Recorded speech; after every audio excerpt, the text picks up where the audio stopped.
Ash felt the ship lurch violently as the engines shut down, and his heart filled with both pride and terror. Ben had done the impossible. He had disabled the ship's propulsion systems and forced them back into normal space. But the young Pyrathian also knew that his human friend was in deadly danger. Racing through the maintenance shafts as fast as his healing body would allow, Ash reached the engine core just as Ben collapsed. The radiation alarms were screaming, and emergency lights bathed everything in hellish red. Without hesitation, Ash burst through the core access door. The radiation levels would have killed most beings instantly, but Pyrathians had evolved on a world with high background radiation. Ash's bioelectric field provided additional protection as he scooped up Ben's unconscious form. The human boy was barely breathing, his face pale beneath the radiation suit's visor. "Ben!" Ash called out, but there was no response. Ash carried Ben away from the engine core as quickly as possible, his protective instincts overriding every lesson about Pyrathian honor and strength. This small human had risked everything to save not just Ash but countless others. Now it was Ash's turn to do the impossible. Throughout the ship, chaos reigned. Commander Reed was screaming orders at his crew, demanding they restore engine power. The ship was drifting helplessly in space, exactly where Ben's distress signals could reach the authorities. "Sir, we're getting massive response signals," one crew member reported. "Multiple fleets are converging on our position." "How many?" Reed demanded. "At least a dozen human ships and half that many Pyrathian vessels. They're all broadcasting surrender demands." Reed's face went white. His illegal operation was completely exposed, but his anger quickly turned to rage. "Find that kid and the Pyrathian. If I'm going down, I'm taking them with me." But Ash was already moving Ben to the ship's medical bay. The young Pyrathian's bioelectric abilities allowed him to override door locks and security systems as he carried his unconscious friend. Ben needed medical attention immediately, or the radiation exposure would kill him. The medical bay was automated, designed to treat a variety of species. Ash carefully placed Ben on a treatment table and activated the diagnostic systems. The results were not good. Severe radiation poisoning, cellular damage, and system shutdown. Ben was dying. Ash stared at the medical readouts, his golden eyes burning with determination. In Pyrathian culture, there was a concept called the life debt. When someone saved your life, you owed them everything in return. But this was more than duty. Ben had become his friend, his brother in all but blood. The medical system recommended treatments but warned that Ben's chances were poor. Radiation poisoning was often fatal, especially in young humans. Ash studied the treatment protocols, learning everything he could about human physiology. Then, he made a decision that would have shocked his entire clan. Ash placed his clawed hands on Ben's chest and began channeling his bioelectric energy directly into the human boy's failing systems. Pyrathian bioelectricity could jumpstart healing processes, but it was incredibly dangerous to share it with another species. Ash poured his energy into Ben, his scales glowing brighter than they ever had before. He was giving Ben his own life force, sharing the power that kept his heart beating and his mind functioning. It was something no Pyrathian had ever attempted with an alien. As Ash worked, the ship shuddered under the impact of docking clamps. Rescue ships had arrived. Ash could hear the sounds of boarding parties moving through the corridors, arresting Reed and his crew. But he couldn't stop his healing work. Ben's life hung in the balance. "Hold on, Ben," Ash whispered. "Help is coming. Ash, not let friend die." The medical bay doors burst open as human and Pyrathian medics rushed in.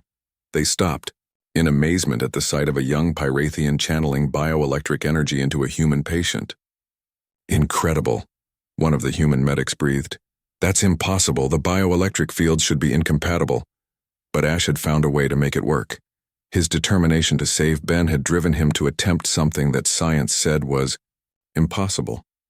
Love and friendship had overcome the barriers between species. The medics took over Ben's treatment, working frantically to stabilize his condition. Ash collapsed from exhaustion, having given almost all of his energy to his friend. But Ben's vital signs were improving. The bioelectric infusion had jump-started his healing processes. Hours later, Ben opened his eyes in a proper medical facility. The rescue fleets had brought both boys to the nearest starbase for treatment. Ben's radiation exposure had been severe, but Ash's intervention had saved his life. "Ash?" Ben called out weakly. "Right here, friend," came a familiar voice. Ash was in the bed next to him, looking tired but determined. "Ben did the impossible, saved everyone." Through the window, Ben could see both human and Pyrathian ships working together. The trafficking network had been completely exposed and rescue operations were underway throughout the sector. Thousands of beings were being freed from slavery. A tall Pyrathian in ceremonial robes entered the medical bay. His scales were silver with age, and his presence radiated authority and wisdom. Ash immediately tried to bow, but the older Pyrathian stopped him. "Flame-bearer," Ash said with reverence. "You have brought great honor to our people, young one," the flame-bearer said. "But more importantly, you have shown us something we had forgotten. That true strength comes from protecting others, not conquering them." The flame-bearer turned to Ben. "Human child, your actions have saved not only my heir, but potentially prevented a war between our species. The evidence you uncovered revealed that the traffickers were planning to use Ash's capture to justify an invasion of Pyrathian space." Ben struggled to sit up. "I just did what anyone would do." "No," the flame-bearer replied solemnly. "You did what humans do. You chose to help a stranger at great cost to yourself. This is why our species must learn to work together." In the days that followed, Ben learned the full impact of their actions. The trafficking network had been completely dismantled. Reed and his associates faced life imprisonment. Most importantly, the cooperation between human and Pyrathian forces during the rescue had opened new channels for diplomacy. Ben's radiation exposure had left him with permanent health effects. He would never be as strong as other humans his age. But he didn't regret his choice. Saving Ash and exposing the trafficking network had been worth any price. As Ben recovered, he was surprised to receive an offer from the Pyrathian government. The flame-bearer wanted to formally adopt Ben into Ash's clan, making him the first human ever granted such an honor. "You would be my brother in truth," Ash explained. "In Pyrathian culture, family is everything, and you have proven yourself to be family." Ben accepted gladly. He had found something on that cargo ship that he had never had before, a real family, someone who would stand by him no matter what. Years later, Ben and Ash worked together as cultural ambassadors, helping to build understanding between their species. They traveled throughout human and Pyrathian space, telling their story and proving that cooperation was possible. The tale of the human boy who answered a dragon's cry became legend in both cultures. In Pyrathian songs, Ben was celebrated as the small fire who lit the stars, the human who proved that even the smallest flame could shine brightly enough to guide others. But for Ben and Ash, the real victory wasn't in the legends or honors. It was in the simple fact that they had found each other. Two young beings from different worlds had proven that friendship could overcome any obstacle. As they stood together, on the observation deck of a new joint human Pyrathian space station, watching ships from both species working side by side, Ben smiled at his alien brother. "You know what the really unthinkable part was?" Ben said. "What?" Ash asked. "That we thought it was impossible in the first place. Turns out the universe is full of impossible things just waiting for someone brave enough to try them." Ash's rumbling laughter echoed through the observation deck. "Then we find more impossible things to do." "Definitely," Ben agreed. "After all, that's what friends are for." And somewhere in the vastness of space, other beings in need would hear their story and know that help might come from the most unexpected places. Sometimes the greatest strength came not from being the biggest or the strongest, but from being willing to answer when someone cried out for help. That was the human way. That was the unthinkable answer. Ben Carter pressed his thin body against the cold metal wall of the cargo container, listening to the heavy footsteps fade away down the corridor. His stomach growled loudly enough that he worried someone might hear it, but the ship's engines drowned out most small sounds. 3 days had passed since he crawled into the loading bay of the Meridian's Edge back on Earth Station 7, and he still couldn't believe he had actually made it off that horrible rock.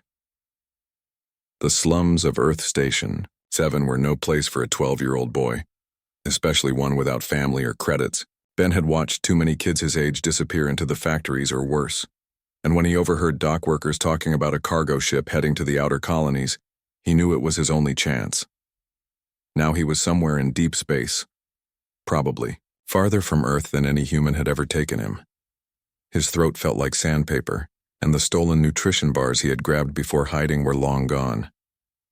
Ben knew he had to find water and food soon, or his great escape would end in a very bad way.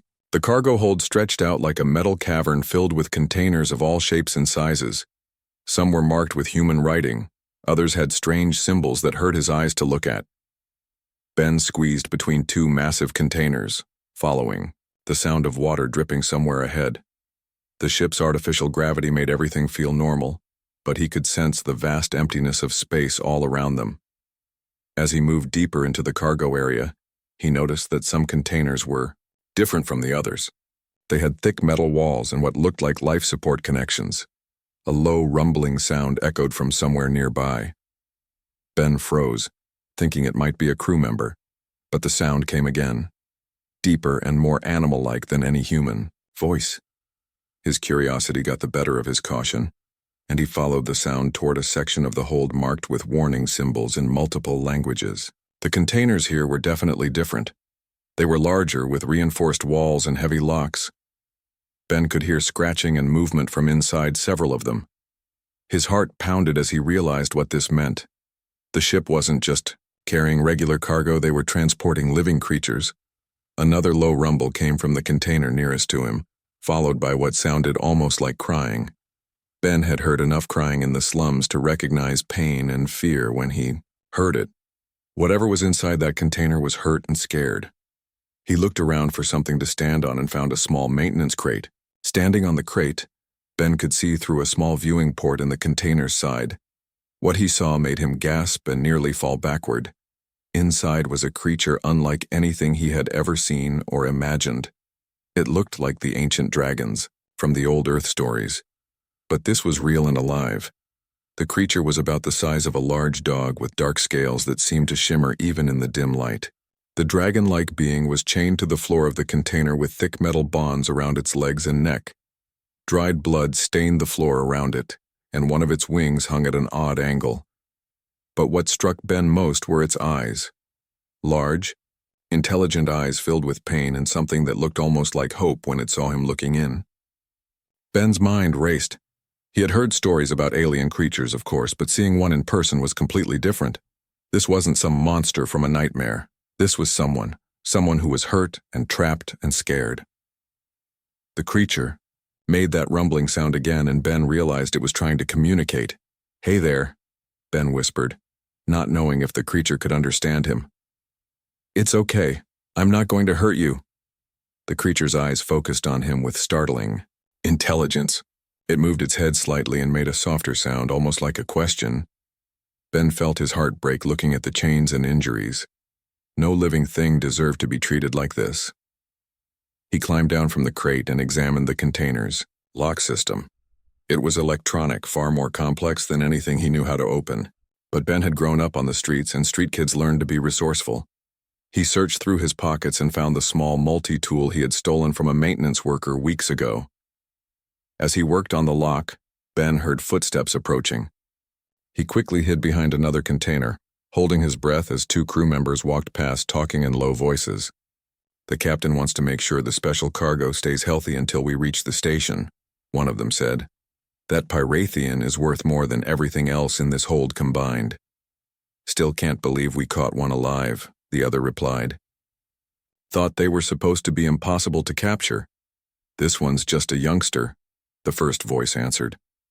"Probably why it wasn't as tough as the stories say." They continued walking, their voices fading away. Ben waited several minutes before coming out of hiding. Now he knew what the creature was called, a Pyrathian. He also knew that the crew were planning to sell it somewhere, which made his stomach turn. Ben returned to the container and continued working on the lock. After what felt like hours of careful manipulation, he heard a soft click. The lock disengaged and Ben carefully opened the container door. The Pyrathian looked up at him with those intelligent eyes but didn't move. Ben could see that it was even more injured than he had first thought. Deep cuts covered its scales, and it was breathing heavily. "I'm Ben," he said softly, stepping slowly into the container. "I'm going to try to help you, okay?" The creature made that soft, questioning sound again. Ben took it as agreement. He had no idea what he was doing, but he couldn't just walk away and leave this being to suffer. His mother had always told him that helping others was what made humans special, even when it was dangerous or difficult. Ben looked at the chains binding the Pyrathian. They were locked with the same type of electronic system as the container door. If he could figure out how to free this creature, maybe they could help each other survive. After all, they were both prisoners on this ship in their own ways. As Ben worked on the first chain, the Pyrathian watched him with growing amazement. In its culture, strength was everything, and helping the weak was seen as foolish. But this small human boy was risking his own safety to help a complete stranger from another species. The chain around the creature's neck clicked open, and for the first time in days, the Pyrathian could move its head freely. It looked at Ben with something that might have been gratitude, and made a sound that was almost like a purr. Ben smiled, despite their desperate situation. Maybe, just maybe, they could figure out how to get through this together. Ben's fingers worked carefully at the remaining chains as the Pyrathian watched him with those deep golden eyes. Each lock took precious time to open, and every sound from the corridor made Ben's heart race. When the last chain finally clicked free, the dragon-like creature tried to stand but collapsed immediately with a pained whimper. "Easy, easy," Ben whispered, gently placing his small hand on the creature's scaled shoulder. The Pyrathian flinched at first, then seemed to relax slightly at the gentle touch. "We need to get you out of here. But first I have to find some supplies." Ben slipped back into the maze of cargo containers, his mind racing with everything he needed. Food, water, medical supplies, if they even had anything that would work on an alien. He had seen a medical kit marked with universal symbols earlier, and there had to be emergency water supplies somewhere on a ship this size. Moving through the shadows like a ghost, Ben found the medical station he remembered. The case was locked, but his multi-tool made quick work of it. Inside were bandages, antiseptic, and something that looked like a universal healing gel. He stuffed everything into his shirt and continued searching. The water was harder to find, but Ben eventually located an emergency supply panel. He filled a small container and made his way back to the Pyrathian, his heart pounding every time he heard footsteps or voices. When he returned, the creature had managed to prop itself up against the wall of the container. Its breathing was labored, but its eyes tracked Ben's movements with sharp intelligence. Ben set down his supplies and held out the water container. "Here, try this," he said softly. The Pyrathian sniffed the water carefully, then drank deeply. As it drank, Ben got his first good look at the extent of its injuries. Cuts and burns covered its dark scales, and that wing was definitely broken. But what struck him most was how young the creature looked, probably not much older than himself. Ben began cleaning the wounds with antiseptic, and the Pyrathian made soft rumbling sounds that might have been gratitude. As he worked, Ben tried to think of something to call his new companion. "I'm going to call you Ash," he said, noticing how the creature's scales had an ashy charcoal color. "Is that okay?" The Pyrathian, Ash, tilted its head and made a sound that Ben chose to interpret as agreement. Then, to Ben's amazement, Ash began making deliberate sounds while pointing at Ben with one clawed finger. It took Ben several minutes to realize what was happening. Ash was trying to learn his name. When the creature finally managed something that sounded like Ben, the boy grinned widely. "That's right, Ben, and you're Ash." Over the next few hours, as Ben tended to Ash's wounds, they began to communicate in a mixture of sounds, gestures, and simple words. The ship's universal translator system helped, though it clearly wasn't designed for a language as complex as Pyrathian. Through their broken communication, Ben learned that Ash had been taken from something called the Sacred Nesting Grounds, a place of great importance to Pyrathian culture.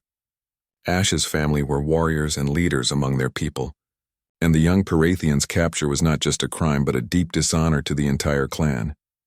"Why would they take you?" Ben asked, trying to understand. Ash struggled with the translator, but managed to convey that Parathians were considered valuable because of their strength and intelligence. They were being captured and forced to fight in illegal gladiatorial competitions across the galaxy. The thought made Ben sick. "That's horrible," he said. "No one should be forced to fight." Ash looked confused by Ben's reaction. In Parathian culture, strength in battle was the highest honor, and showing mercy to enemies was considered weakness.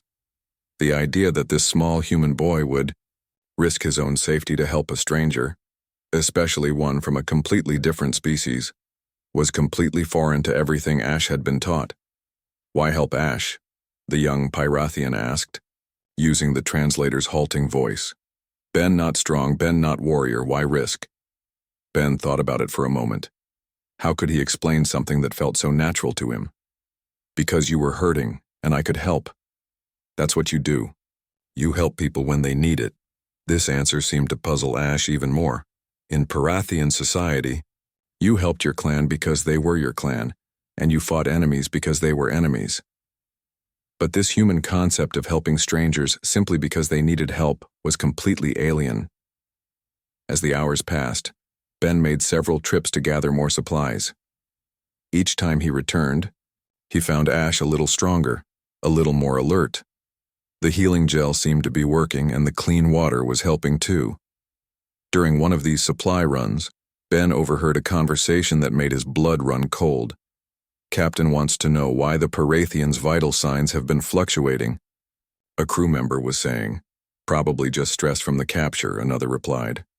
"These things are tough to keep alive in captivity, but don't worry, we've got buyers lined up at the next station.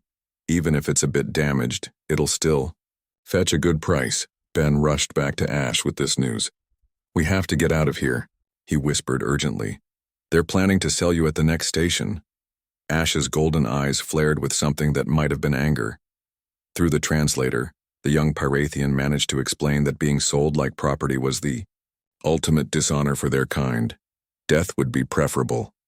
"We're not going to let that happen," Ben said firmly. "We just need to figure out how." But as he looked around the cargo hold, Ben realized how impossible their situation was. They were on a ship in the middle of deep space, surrounded by dangerous criminals. He was just a 12-year-old street kid, and Ash was injured and far from home. How could they possibly escape? Ash seemed to sense Ben's despair. The young Parathian reached out with one clawed hand and gently touched Ben's arm. When the boy looked up, Ash was making soft rumbling sounds. That seemed almost like singing. "What is that?" Ben asked. Through the translator, Ash explained that it was a song Parathian parents sang to their young ones when they were scared. It was about being brave even when the fire inside you felt small, because even small flames could grow into great blazes. As Ash sang, Ben felt something shift inside him. Maybe they couldn't overpower the crew or fly the ship themselves, but humans had other strengths. Humans were good at thinking their way out of impossible situations. They were good at finding solutions that nobody expected. "Ash," Ben said suddenly, "what do you know about this ship? About where we're going?" Ash had been conscious during part of the loading process and had overheard some things. The ship was heading to a place called Nexus Station, a lawless trading post where anything could be bought and sold. No questions asked. They would arrive in 2 days. 2 days. Ben's mind began racing. 2 days to come up with a plan that could save both of them. He looked at his new friend, seeing not just an alien creature, but someone who trusted him, someone who was counting on him. "Don't worry, Ash," Ben said, surprising himself with how confident he sounded. "Humans might not be the strongest or the fastest, but we're really good at one thing.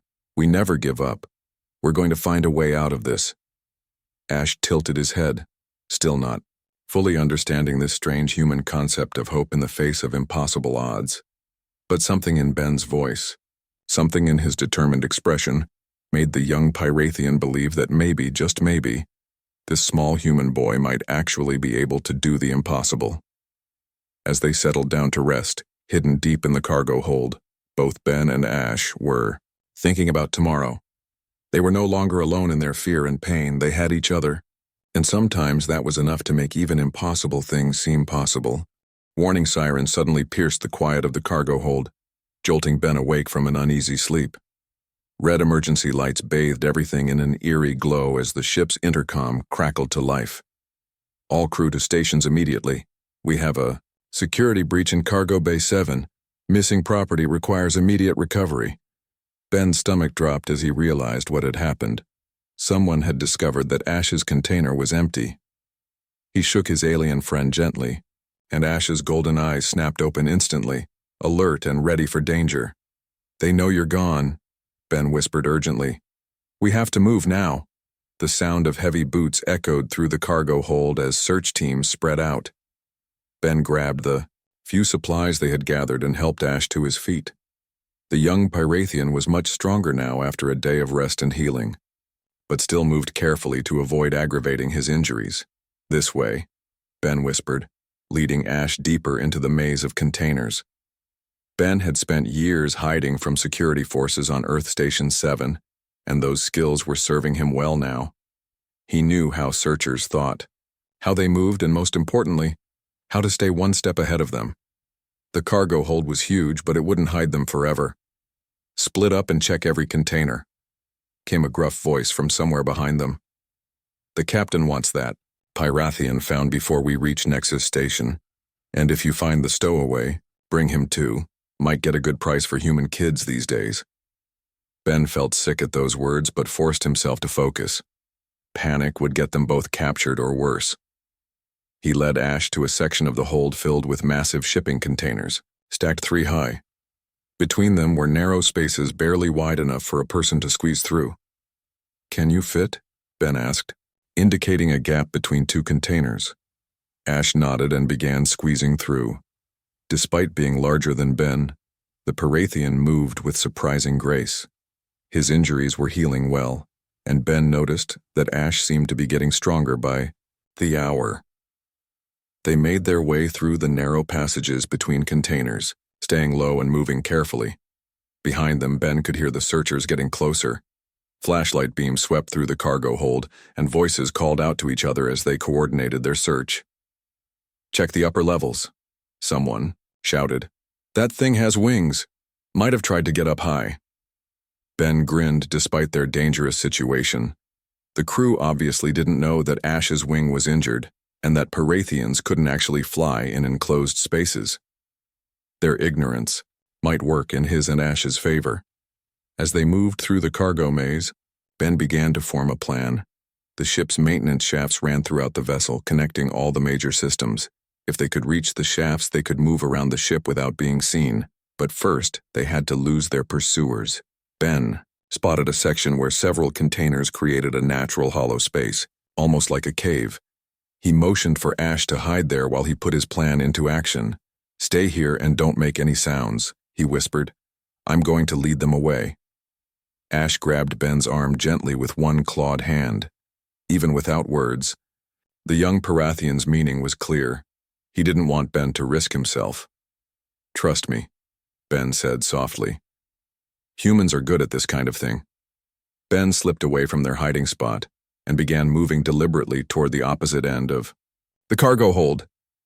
He made just enough noise to attract attention without making it obvious he was doing it on purpose. A flashlight beam caught him for just a second as he ducked behind a container. "There! Section 12!" a voice shouted. "I saw someone." Perfect. Ben led the searchers on a careful chase through the cargo hold, always staying just far enough ahead to avoid capture, but close enough to keep their attention. He used every trick he had learned on the streets, doubling back, using shadows, creating false trails.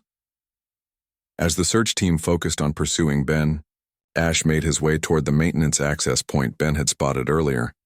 The young Pyrathian was amazed by what he was witnessing. In his culture, warriors faced their enemies directly, with strength and honor. But this human boy was using cunning and intelligence instead of brute force, and it was working. Ben finally lost his pursuers by squeezing through a gap too small for the adult crew members to follow. He doubled back through the container maze and rejoined Ash at the maintenance access. "Nice work," Ben whispered, breathing hard from the chase. "Now let's get out of here before they figure out what happened." The maintenance shaft was cramped and dark, but it led away from the cargo hold toward the ship's central systems. Ben had memorized the layout during his first day aboard, and he guided them through the narrow passages with confidence. Behind them, they could hear the frustrated voices of the search team. "How did a kid disappear like that?" someone was demanding. "And where's the Parathian? They couldn't have just vanished." "Keep looking," came the reply. "Captain Reed wants them found, and nobody wants to disappoint the captain." As they crawled through the maintenance shafts, Ash began to understand something important about humans. They weren't the strongest species, or the fastest, or the most naturally gifted fighters. But they had something else, the ability to think creatively under pressure, to find solutions that no one else would consider. "Ben," Ash whispered, using the translator. "How Ben know to do this?" Ben paused, in their crawling, to look back at his alien friend. "I grew up on the streets," he said simply. "When you're small and weak, you learn to be smart instead. Humans are really good at adapting to situations." They reached a junction in the maintenance system where several shafts met. Ben studied a diagram on the wall, trying to figure out their best route. The ship's layout was complex, but he was beginning to understand how it all connected.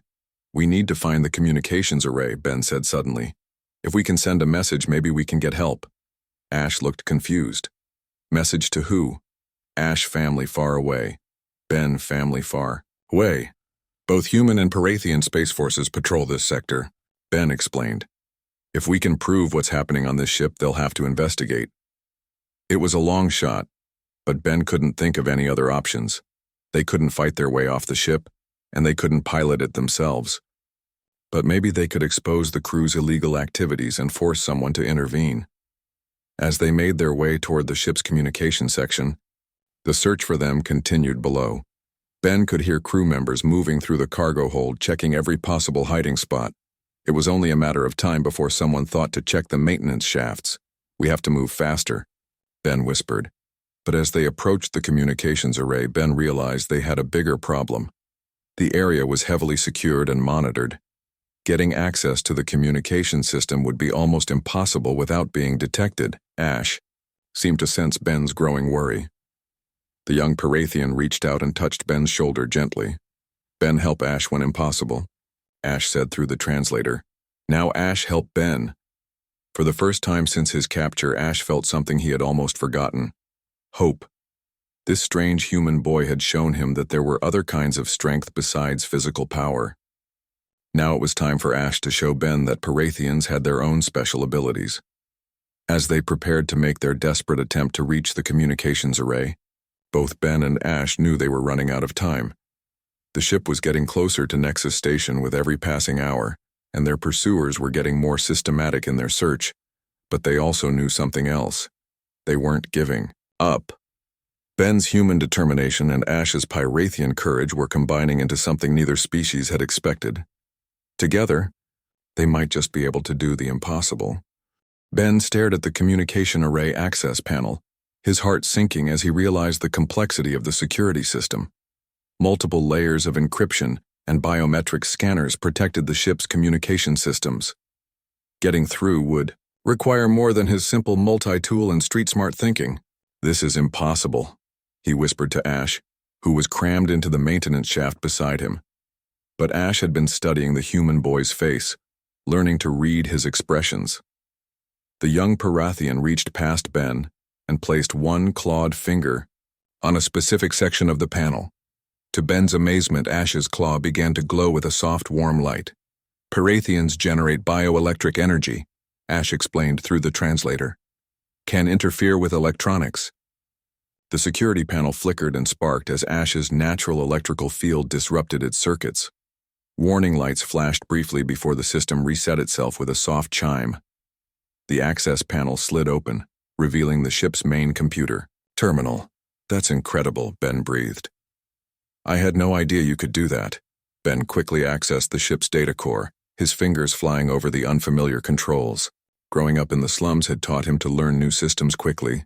Survival often depended on being able to hack into food dispensers or security doors. What he found in the ship's files made his stomach turn. The Meridian's edge wasn't just carrying illegal cargo. It was part of a massive trafficking network that spanned dozens of star systems. Thousands of beings from hundreds of different species were being bought and sold like property. "Look at this," Ben said, showing Ash the data. "They're not just taking Parathians. There are humans here too, and creatures I've never even heard of." The files contained shipping manifests, buyer lists, and communication logs that revealed the true scope of the operation. Corrupt officials from multiple governments were involved, taking bribes to look the other way. Space stations throughout. The galaxy served as distribution points. The profits were enormous, but as Ben dug deeper into the files, he found something that made Ash's eyes flare with golden fire. The young Parathian was not just any captured being. He was the heir to the Flame-Bearer, the spiritual and military leader of all Parathian clans. "Ash, you never told me you were royalty," Ben said, staring at his friend in amazement. Through the translator, Ash explained that among Parathians, titles meant nothing without the strength to back them up. He had been captured, which brought shame to his entire lineage. But now, reading the files, both Ben and Ash understood the true purpose behind the capture. The trafficking network was working with a group planning to invade Parathian space. By taking the Flame-Bearer's heir, they hoped to break Parathian morale and resistance. Ash's capture was just the first step in a larger plan to enslave his entire species. "We have to warn someone," Ben said urgently. "Both human and Parathian forces need to know about this." But as he tried to access the communication system, alarms began blaring throughout the ship. Red lights flashed and the intercom crackled with angry voices. "Unauthorized access to ship systems detected," came the announcement. "All security teams converge on communication array immediately." "They know where we are," Ben said, his hands shaking as he tried to download the evidence files. "This is going to take too long." Heavy footsteps pounded through the corridors, below them as security teams rushed toward their location. Ben could hear Commander Reed's voice over the intercom, no longer calm and professional but filled with rage. "Find them now. Kill the boy if you have to. But bring me that Parathian. Alive! Our buyers are expecting delivery and I'm not losing this contract." Ash listened to these words with growing fury. In Parathian culture, threatening younglings was the ultimate act of cowardice. His bioelectric field began to glow brighter, and small sparks danced between his claws. "Ash, angry," the young Parathian said through the translator, which somehow managed to convey the deep rage in his voice. "I know," Ben said, still frantically trying to copy files. "But we need this evidence first. Without proof, no one will believe us." The download was taking forever. Ben could hear security teams entering the maintenance shaft system, their voices echoing through the narrow passages. They had maybe minutes before being discovered. Then Ash did something that surprised them both. Instead of preparing to fight or hide, the young Parathian began to sing. It was the same melody he had sung before, but now it carried something different. Not just courage, but determination and hope. As Ash sang, his bioelectric field expanded, interfering with electronics throughout the ship. Lights flickered, systems malfunctioned, and the security team's equipment began failing. The download suddenly accelerated as the computer security protocols struggled to function. "It's working!" Ben shouted over the alarms. "Whatever you're doing, keep it up!" But the effort was draining Ash quickly. The young Parathian's scales were growing dim, and his breathing became labored. Using so much bioelectric energy was dangerous, especially while still recovering from his injuries. "Got it," Ben announced as the files finished copying to a portable data chip. "I have everything." Now they just needed to transmit it. Ben began composing a message to both human and Parathian authorities, attaching all the evidence they had gathered. As he worked, Ash's song grew quieter, his energy fading. "Almost done," Ben promised his friend. "Just a few more seconds." The message was complex. It needed to reach the right people in both governments simultaneously. Ben programmed it to broadcast on multiple frequencies, with automatic translation into both human and Pyrathian languages. He included coordinates for the ship's location and a plea for immediate intervention. Just as Ben hit the transmission button, the access panel to their maintenance shaft was ripped open. Commander Reed stood there with several armed crew members, his face twisted with fury. "End of the line, kids," Reed snarled, pointing a weapon at them. "You've caused me enough trouble." But Ben was smiling. "Too late," he said calmly. "The message is already sent. Every authority in this sector knows what you're doing." Reed's face went pale. "You little brat, do you have any idea what you've done? You've just destroyed years of careful planning." "Good," Ben replied. "No one deserves to be sold like property." Ash struggled to his feet beside Ben, his golden eyes still glowing despite his exhaustion. Even weakened, the young Pyrathian looked fierce and proud. Reed took a step back, clearly intimidated by the alien's presence. "Secure them both," Reed ordered his men. "We're changing course for the nearest black market station. Maybe we can salvage something from this disaster." As the crew members moved to capture them, Ben felt a strange calm settle over him. They had done it. The evidence was transmitted, and help would be coming. All they had to do now was survive, long enough for rescue to arrive. But Ben was already forming another plan. Humans didn't give up easily, and he wasn't about to start now. As the crew members reached for them, Ben caught Ash's eye and winked. The young Pyrathian understood. Their partnership was just beginning, and together they had already proven that impossible things could become possible. Now they just needed to do the impossible one more time. "Ready for round two?" Ben whispered to his alien friend. Ash's response was a low rumble that might have been laughter. Despite everything they had been through, despite the danger they still faced, both Ben and Ash felt something that their captors couldn't understand. Hope. And sometimes hope was the most dangerous weapon of all. Commander Reed paced back and forth in front of the holding cell where Ben and Ash were now imprisoned. The makeshift prison was nothing more than a reinforced storage compartment, but it was secure enough to hold one injured Pyrathian and a 12-year-old human boy, or so Reed thought. 24 hours until we reach Blackwater Station, Reed said, his voice cold with anger. "My buyers there don't ask questions, and they pay in untraceable credits. You two have cost me my legitimate contacts, but I can still salvage this operation." Ben sat quietly beside Ash, both of them listening to every word. The young Pyrathian was recovering his strength slowly, and Ben could see the bioelectric energy beginning to dance between his claws again. But Ben also knew they were running out of time. "The distress signal we sent will bring help," Ben said, trying to sound more confident than he felt. "You can't hide from two entire space fleets." Reed laughed bitterly. "Kid, space is big, and Blackwater Station is in the middle of nowhere. By the time anyone finds us, you'll both be sold and shipped. To buyers in the Outer Rim, they'll never trace you back to me." After Reed left, Ben and Ash began planning their escape.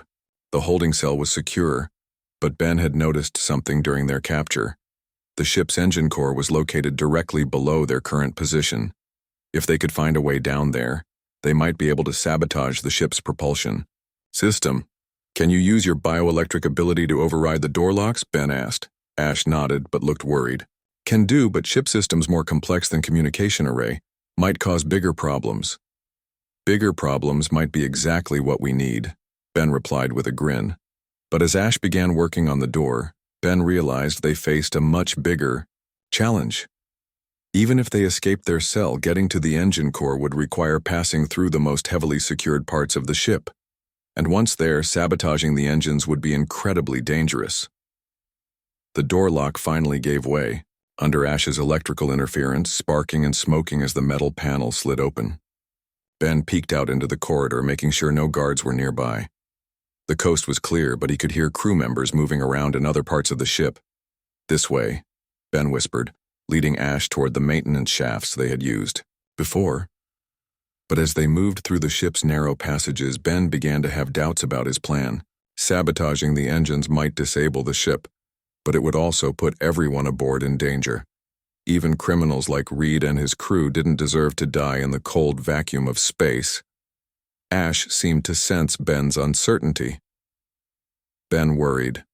The young Pyrathian observed. Yeah, Ben admitted. I want to stop them, but I don't want to hurt innocent people. Some of the crew might not even know what's really going on. This was another concept that puzzled Ash. In Parathian culture, enemies were enemies, and showing mercy to those who threatened you was considered weakness. But Ben's concern for people who had been ready to sell them both showed a kind of strength that Ash was only beginning to understand. They reached the engine core access, and Ben stared at the massive radiation warning signs posted everywhere. The ship's fusion engines generated enormous amounts of energy, and the radiation levels in the core area would be lethal to most species. But Ben had grown up in the industrial slums of Earth Station 7, where radiation exposure was a daily reality. Human physiology different, Ben said, more to himself than to Ash. We can handle more radiation than most aliens. It's one of the things that makes us tough. Ash's golden eyes widened as he understood what Ben was planning. Too dangerous. Ben could die. Maybe, Ben replied quietly. But if I don't try, we'll both end up as slaves, and thousands of others will suffer the same fate. Sometimes you have to risk everything to do what's right. This was the moment Ash truly began to understand what made humans special. It wasn't their strength or their technology. It was their willingness to sacrifice themselves for others, even strangers. Ben was prepared to risk his life not just for Ash, but for all the other beings trapped in the trafficking network. Ben began suiting up in a radiation protection suit he found in the emergency equipment locker. The suit was designed for adult crew members and hung loosely on his small frame, but it would provide some protection. He also grabbed a toolkit and a portable transmitter. If I can disable the engines and send out another distress signal with our exact coordinates, the rescue fleets will find us, Ben explained. You need to get back to the communication array and keep sending our evidence to every authority in the sector. Ash grabbed Ben's arm gently. Ash, go with Ben. Pyrathian's strong, can handle radiation. Ben shook his head. Your bioelectric field might interfere with the containment systems. One mistake down there and the whole ship could explode. I have to do this alone. The young Pyrathian looked at Ben with something that might have been admiration. In his culture, individual heroics were celebrated, but this was different. Ben wasn't trying to prove his strength or gain honor. He was simply doing what needed to be done to help others. If Ben not return, Ash said solemnly, Ash tell Flamebearer about human boy who saved Pyrathian air. Story will be sung in the sacred nesting grounds for generations. Ben smiled at that. Just make sure you survive to tell it. Ben sealed himself into the radiation suit and entered the engine core. The heat was overwhelming, even through the protective gear. Fusion reactions blazed behind layers of containment shields, providing the enormous energy needed to propel the massive ship through hyperspace. Working quickly, Ben began disconnecting key components in the engine control system. He wasn't trying to cause an explosion, just disable the ship's ability to maintain hyperspace travel. If he could force them back into normal space, their distress signals would be easier to trace. As he worked, radiation alarms began blaring. Ben's presence in the core was triggering safety protocols. Soon, the crew would realize that someone was sabotaging their engines. He had to work faster. Ben's hands shook as radiation sickness began to affect his system. The protection suit could only do so much, and prolonged exposure was taking its toll. But he forced himself to continue. Ash was counting on him. All the victims of the trafficking network were counting on him. Finally, Ben connected the portable transmitter to the ship's main communication array. From here, he could broadcast continuously on all emergency frequencies. Even if Reed tried to stop the transmission, the signal would keep repeating automatically. This is Ben Carter aboard the cargo vessel Meridian's Edge, he said into the transmitter. We are carrying evidence of a massive trafficking operation. Coordinates are attached. Please send immediate assistance. As Ben finished his sabotage, the ship suddenly lurched violently.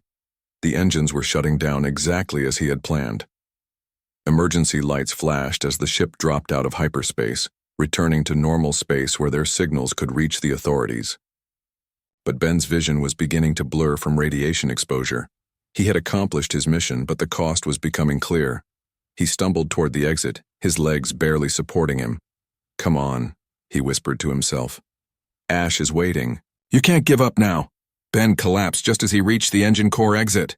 His radiation suit had protected him from the worst of the exposure, but his body was shutting down. As consciousness faded, he could hear alarms blaring throughout the ship and crew members shouting in panic.